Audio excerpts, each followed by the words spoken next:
네, 오늘 본문 말씀은 예수님께서 이제 침례 요한으로부터 침례를 받으시는 장면입니다. 지난 송구영신 예배 때 광야에서 침례 요한이 회개하라 하늘나라가 가까이 임했다는 장면을 통해서 외치는 장면을 통해서 하나님 나라가 어떠한 나라인지, 또 그 나라에 들어가기 위해서 우리는 무엇을 해야 되는지, 또한 우리가 회개할 때에 무엇을 회개해야 되는지에 대해서 살펴보았습니다. 내가 왕이 되는 삶을 하나님 앞에서 내려놓고 회개하며 이제 나의 삶에 하나님이 왕 되시는 삶을 살아가야 한다라고 말씀을 드렸습니다. 하나님이 우리 삶의 왕이 되시는 삶이라고 하는 것이 어떠한 것인가? 우리가 누가복음 3장 11절에서 14절까지의 말씀을 통해서 살펴보았습니다. 침례 요한이 백성들에게 이렇게 말합니다. 속옷을 2벌 가진 사람은 없는 사람에게 나누어 주고 먹을 것은 가진 사람도 그렇게 하여라. 세리에게는 이렇게 말합니다. 정해준 것보다 더 받지 말아라. 군인에게는 아무에게도 협박하여 억지로 빼앗거나 거짓 고소하여 빼앗거나 속여 빼앗지 말고 너희 봉급으로 만족하게 여기라고 합니다. 이 말씀이 무슨 말씀이냐면 너희 삶을 완전히 바꾸라는 말씀입니다. 자신의 유익을 위해 살아가지 말고 너희 이웃과 오직 하나님 나라 가치관을 가지고 이웃과 더불어 살아가라고 말씀하고 있는 것입니다. 오늘 본문 말씀은 예수님께서 침례 받으시는 사건을 통해서 하나님 나라가 이 땅 가운데 어떻게 임하게 되었는지, 그 나라는 또 누구에 의해서 드러나는 것인지, 하나님 나라 사역을 위해서 우리는 무엇이 필요한 것인지 우리 한번 같이 살펴보도록 하겠습니다. 오늘 본문 말씀을 보면 이렇게 시작을 합니다. 이때에 예수께서 갈릴리로부터 요단강에 이르러 요한에게 침례를 받으시려 하시니, 이때가 언제인가라고 하는 것이죠. 이때라고 하는 이때는 바로 침례 요한이 사역을 하고 있던 그때입니다. 회개하라 하늘나라가 가까이 왔다라고 외치며 사람들에게 침례를 주고 있을 그때에 예수님께서 갈릴리로부터 요단강에 이르러 요한에게 침례를 받으시려고 합니다. 네, 지도가 띄워졌네요.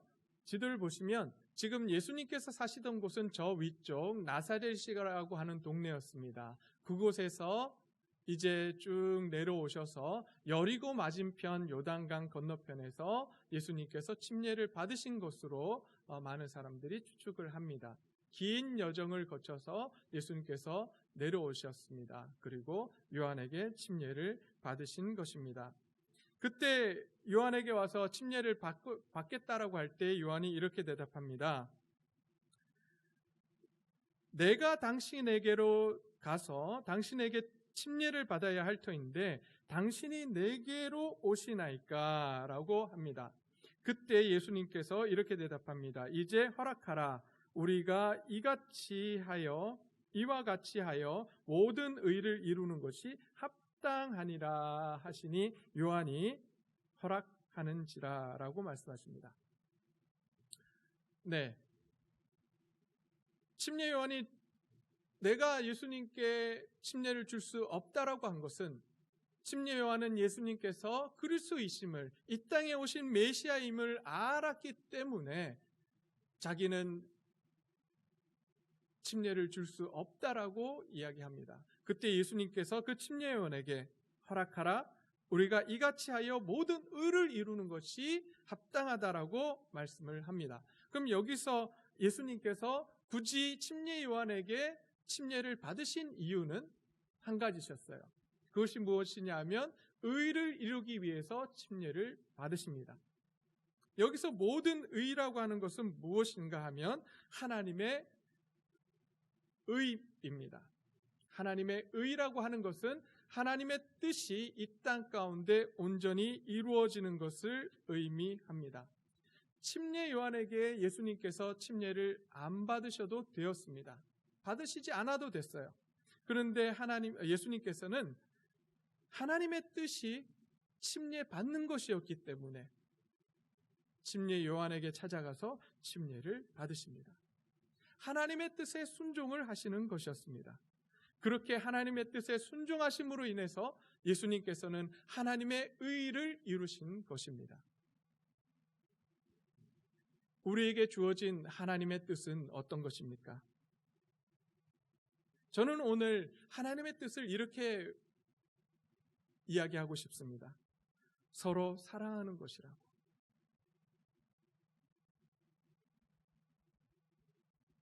또한 우리의 이웃을 돌보는 것이라고 말씀드리고 싶습니다.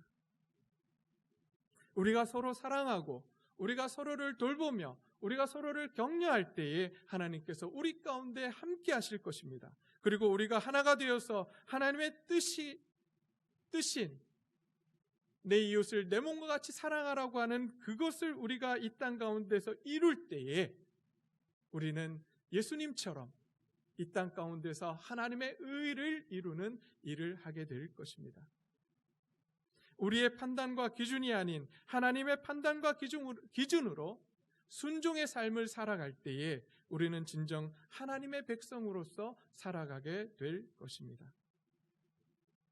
이렇게 요한에게 예수님께서 침례를 받으시고 이제 물에서 올라오십니다. 16절 말씀입니다. 예수께서 침례를 받으시고 곧 물에서 올라오실새 하늘이 열리고 하나님의 성령이 비둘기같이 내려 자기 위에 임함을 보시더니, 그렇습니다. 예수님께서 침례를 받으시고 이제 물에서 올라오시자 하늘이 열렸다라고 성경은 말씀하고 있습니다. 하늘이 열렸다라고 하는 것은 무슨 말씀이냐면 하늘이 그 당시에 닫혀 있었다는 거예요. 실제로 성전이 무너지고 이스라엘 백성들이 포로로 잡혀갔다가 돌아오고 난 뒤 말라기서를 마지막으로 400년 동안 영감받은 선지자들이 나타나지 않았습니다. 이때 유대 사람들은 하늘이 닫혔다라고 생각했습니다. 이 시기를 신구약 중간시대라고 부릅니다.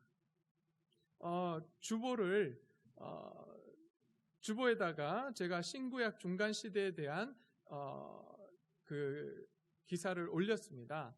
아티클을 올렸는데 사실 주보를 못 받으시잖아요. 그래서 여러 방법으로 지금 보내드리기도 하고 또 카톡으로 스캔해서 보내드리기도 하고 이런 식으로 하고 있지만 어쨌든 그 주보에 보시면 자세하게 나와 있습니다.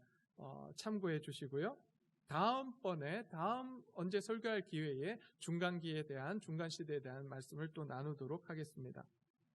어쨌든 이 중간 400년 동안 하나님의 말씀이 들리지 않았습니다. 그러기에 암흑기라고 표현하는 이 시대에 이제 침례 요한이 와서 하나님의 말씀을 선포하고 예수님께서 침례를 받으시고 난 후에 하늘이 열렸다라고 말씀하고 있습니다. 그리고 하늘에서 하나님의 말씀이 선포되어진 것입니다. 이것은 바로 하나님의 왕국이 시작되었고 하나님의 통치가 이 땅 가운데 임했다라고 하는 것을 보여주는 사건입니다. 그리고 나서 또 어떤 일이 일어나냐면 하나님의 성령이 비둘기같이 내려 예수님 위에 임하셨다라고 말씀하고 있습니다. 성령이 비둘기같이 예수님 위에 임했다라고 하는 것은 바로 새로운 은혜와 새로운 창조의 시작을 알리는 것이었습니다. 왜냐하면 창세기 8장 12절에서 비둘기는 노아 홍수 심판 후에 하나님의 은혜의 새로운 소식을 전하는 매체로 사용되게 됩니다. 이러한 사실에 익숙한 유대인들에게는 비둘기는 당연히 특별한 의미를 가졌습니다. 예수님 당시에 비둘기가 의미한 것은 바로 구원의 소식을 알리는 성령의 상징으로 이해했다라고 합니다. 그러기에 침례 이후에 예수님의 머리 위에 성령이 비둘기같이 임했다라고 하는 것은 새로운 은혜의 시대와 새로운 창조의 시대가 시작되었음을 알리는 것이었습니다. 그런데 이건 예수님께만 해당되는 거잖아요. 예수님께, 그리고 옆에 있던 침례 요한은 이 사실을 보고 알았을 거예요. 근데 많은 사람들, 많은 유대인들은 이 사실을 모르고 있었단 말이죠. 그렇다면 그 사람들은 하나님의 나라가 이 땅 가운데 임했다라고 하는 사실을 어떻게 알게 됐을까요? 그것은 바로 예수님의 사역을 통해서 알게 되었습니다. 이 땅 가운데 임한 하나님의 나라를 보여주는 것이 예수님의 사역이었기 때문입니다. 예수님께서 하셨던 사역을 우리가 가만히 되짚어 보면 예수님께서는 치유 사역을 하셨습니다. 그리고 예수님께서 말씀을 선포하시고 말씀을 가르치실 때에 그 핵심이 무엇이었냐면 하나님의 나라였어요. 하나님의 나라, 하나님의 나라는 이런 나라야. 하나님 나라의 백성들은 이렇게 살아야 돼 라고 말씀을 하셨던 것입니다.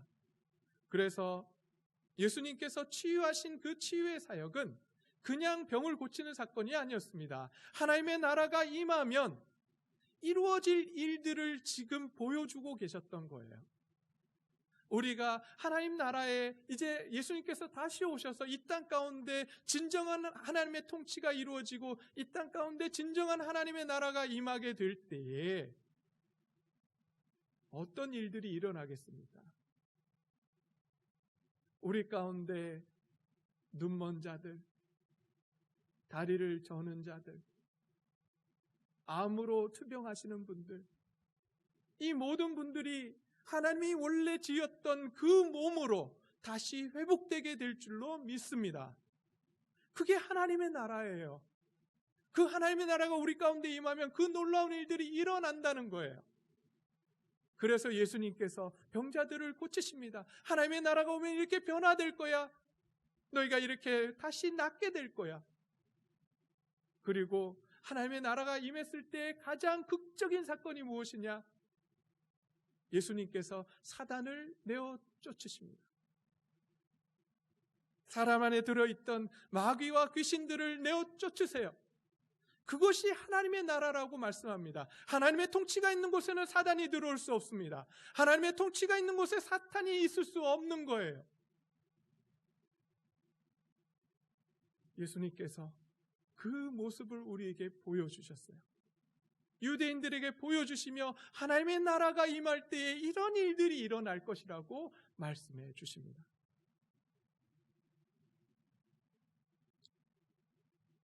신구약을 보게 되면 하나님의 나라가 이 땅 가운데 임했던 적이 있었음을 보게 됩니다. 언제일까요? 하나님이 이 땅 가운데 내려오셨어요. 세가족반에서는 이야기를 했는데 앞으로 이제 성경 공부반을 만들어서 성경 공부를 하게 될 겁니다. 그 성경 공부를 하는 중에 아마 이런 이야기들, 지금 질문을 던진 하나님의 나라가 이 땅 가운데 임했던 적이 있는데 그게 언제인가? 또 우리가 또 이런 질문 하잖아요.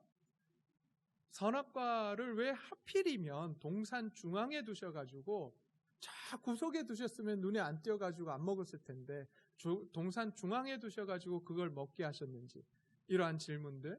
또 하나님은 선악과를 먹을 때 아담과 하와를 왜 말리지 않으셨는지, 이러한 질문들에 대해서 함께 고민하고 또 함께 답을 찾아가는 그러한 성경 공부입니다. 그래서 성경 공부를 또 이제 준비를 해서 또 시작을 할 텐데요. 그때 많은 분들이 오셔서 또 함께 성경 공부를 할 수 있었으면 좋겠습니다.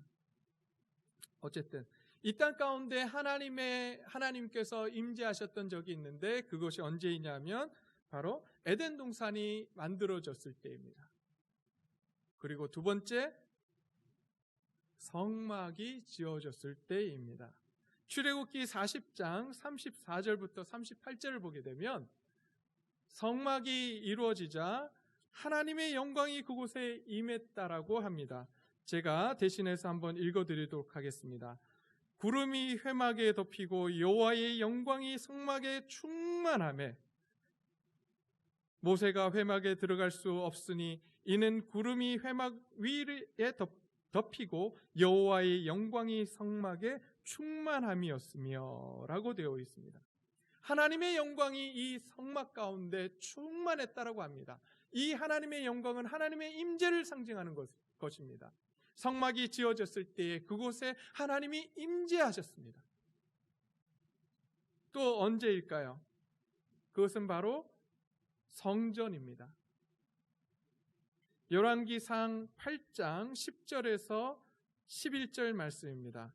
열왕기상, 여기는 같이 한번 찾아보실까요? 지금 아니면 또 언제 찾아보겠습니까? 열왕기상 8장 10절부터 11절까지의 말씀 함께 보시겠습니다.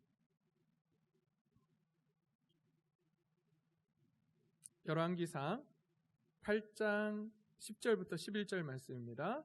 다 찾으신 줄 알고 제가 읽어드리도록 하겠습니다. 제사장이 성소에서 나올 때에 구름이 여호와의 성전에 가득하매 제사장이 그 구름으로 말미암아 능히 서서 섬기지 못하였으니 이는 여호와의 영광이 여호와의 성전에 가득함이었더라. 네, 지금 그 성전 안에 무엇이 가득했다라고 선포하고 있냐면 여호와의 영광이, 하나님의 영광이 그곳에 가득했다라고 말씀해주고 있습니다. 이렇게 하나님께서 이 땅 가운데 임하셨던 것입니다. 그리고 오늘 본문에서 예수님께서 이제 침례를 받으시고 올라오실 때 하늘이 열리고 성령이 비둘기같이 임하심으로써 하나님께서 이 땅 가운데 임하셨음을 선포하십니다. 여기서 그치지 않습니다. 교회에 또한 임하시는 장면이 성경에 기록되어 있어요.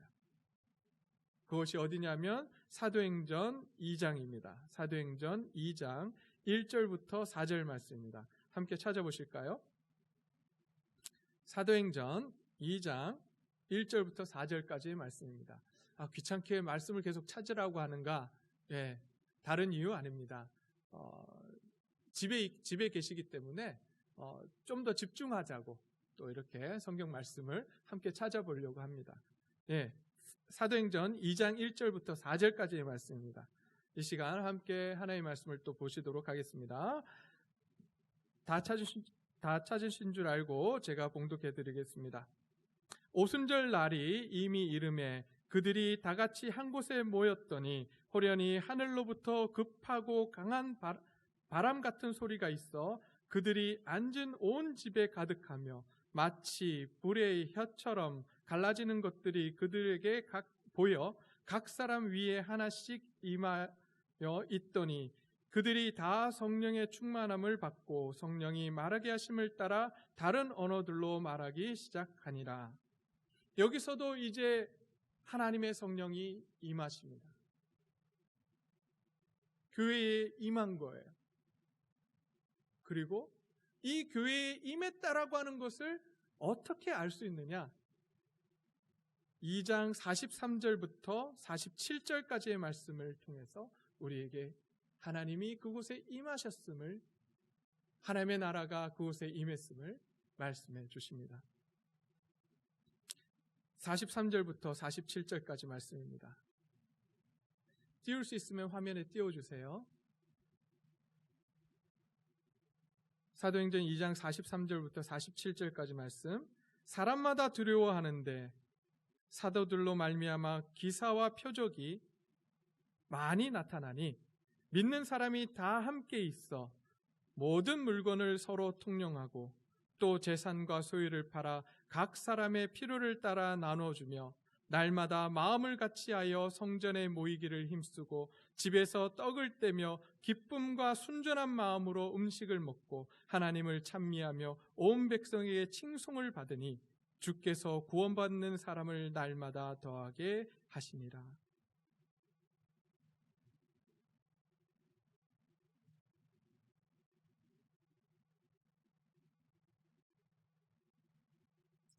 이들은 성령이 그들에게 임했을 때에, 하나님의 나라가 그들에게 임했을 때에 그들의 삶이 바뀌었습니다. 그들의 주인을 바꿨습니다. 그전에는 자기 자신들이 주인이라고 외치며 살았지만 이제 성령께서 임하셨을 때 이제 자기 자신들이 주인이 아니라고 이야기합니다. 그러기에 그들의 물질을 나누기 시작합니다. 필요한 곳이 보일 때마다 하나님께서 필요하다고 하는 곳마다 그들의 물질을 나누기 시작합니다. 하나님께서 임하시면, 하나님의 통치가 완전히 이루어지면 이런 일들이 일어난다라고 이야기하고 말씀하고 계시는 것입니다.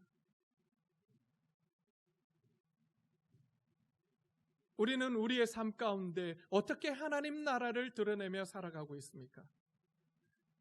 우리는 말씀에 순종함으로써 하나님 나라를 우리의 현실 가운데 드러내야 할 것입니다. 그리고 내가 받은 그 하나님의 은혜와 사랑을 주위 사람들에게 나눠줌으로 인해서 하나님 나라를, 하나님을 우리 가운데 드러내는 삶을 살아야 할 것입니다. 이제 그 이후에 마태복음으로 돌아가면 이제 예수님께서 침례를 받으시고 올라오실 때에 하늘이 열리고 하나님의 성령이 비둘같이 내려오시고 이제 하늘로부터 소리가 들려옵니다. 그것이 무슨 이야기였냐? 내 사랑하는 아들이요 내 기뻐하는 자라라고 하는 말씀이 들려왔습니다. 예수님께서 사역을 시작하시기 전에 하나님께서 예수님에게 분명한 정체성을 심어주시길 원하셨습니다. 왜냐하면 하나님 나라의 사역을 하시는 동안 사단이 계속해서 예수님을 흔들 것이기 때문이었습니다. 예수님의 정체성에 대해서 계속해서 공격을 할 것이기 때문이었습니다. 실제로 사단은 예수님의 정체성에 대해서 계속해서 공격을 했습니다. 그것이 마태복음 4장 1절부터 11절까지의 말씀에서 금식 이후에 사단이 예수님을 시험합니다. 거기서 그치지 않습니다. 마태복음 26장 63절을 가게 되면 잡히신 후에 대제사장 앞에서 또한 정체성에 대한 질문을 받으십니다. 뿐만 아니라 마태복음 27장 39절에서 40절까지의 말씀을 통해서 십자가상에서 많은 사람들이 예수님을 향해서 하나님의 아들이냐라고 또한 묻습니다. 예수님께서 끝까지 하나님의 아들이심을 잃어버리지 않습니다. 어떻게 잃어버리지 않으셨을 수 있을까요? 그것은 하나님께서 처음에 말씀하셨던 이는 내 사랑하는 자요 아들이요 내 기뻐하는 자라고 하는 그 음성을 계속해서 마음속에 두고 살아가셨기 때문입니다. 우리는 어떠한 삶을 살아가고 있습니까? 우리도 마찬가지로 사단의 공격을 받습니다. 하나님 나라의 일을 하고 하나님의 사역, 하나님의 일들을 한다라고 할 때에 계속해서 사단이 우리를 공격합니다. 네 같은 것이 무슨 하나님의 일을 하냐고, 너의 삶을 보라고, 그 정도밖에 못하면서 어떻게 하나님의 일을 하냐라고 손가락질을 합니다. 하나님의 자녀라면 왜 그런 모양이야? 도저히 그럴 수 없어. 너는 하나님의 자녀가 아니야. 그러기에 하나님의 일을 할 수가 없어라고 이야기합니다.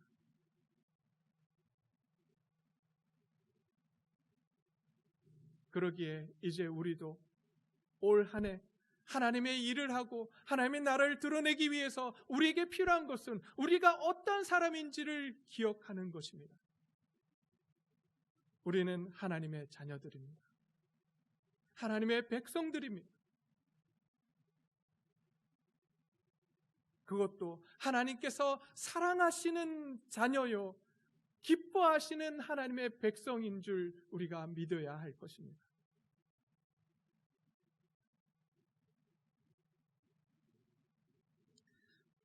예수님의 이 침례를 받으시는 사건은 유대인들에게 굉장히 중요한 사건이었습니다.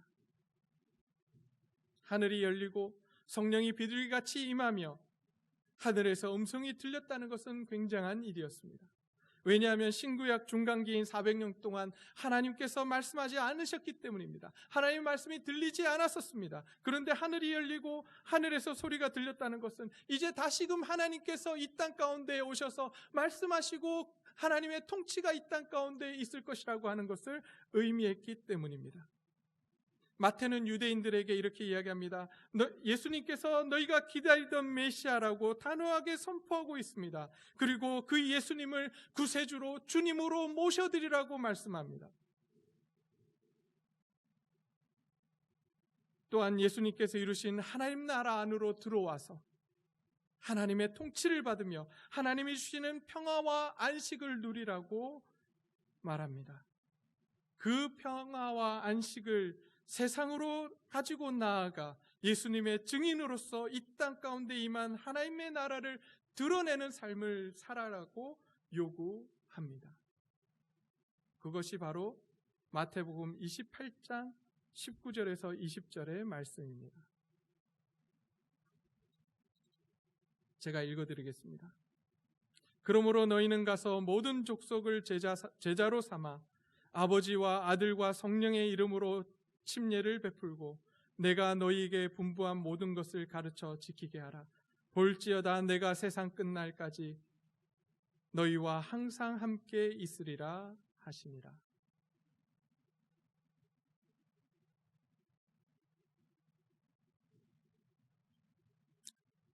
오늘 우리는 우리의 삶을 한번 뒤돌아보기를 원합니다. 우리는 예수 그리스도를 통해 이 땅 가운데 임한 하나님의 나라를 경험하고 있습니까? 이 세상에 하나님 나라를 드러내며 살아가고 있습니까?